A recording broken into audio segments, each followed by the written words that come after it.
10 കുട്ടികളുള്ള ഒരു ക്ലാസ്സിൽ 50 കിലോഗ്രാം ഭാരമുള്ള ഒരാൾക്ക് പകരം പുതിയൊരാൾ വന്നപ്പോൾ ശരാശരി ഭാരത്തിൽ 2 കിലോഗ്രാമിൻ്റെ വർധനവുണ്ടായി എങ്കിൽ പുതുതായി വന്ന കുട്ടിയുടെ ഭാരം എത്ര?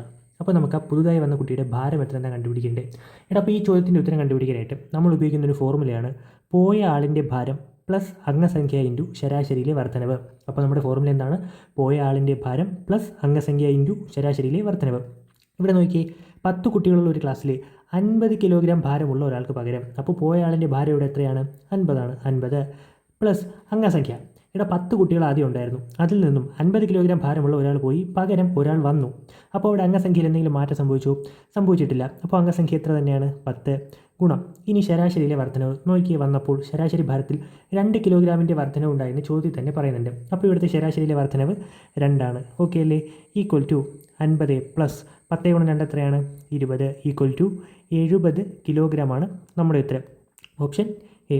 ഇനി നമ്മുടെ ചോദ്യത്തിൽ ഇങ്ങനെ പുതിയൊരാൾ വന്നപ്പോൾ ശരാശരി ഭാരത്തിൽ 2 കിലോഗ്രാമിൻ്റെ വർധനവിന് പകരം കുറവ് എന്നാണ് ചോദ്യത്തിൽ ഉണ്ടായിരുന്നതെങ്കിൽ നമ്മൾ എന്താ ചെയ്യേണ്ടത്?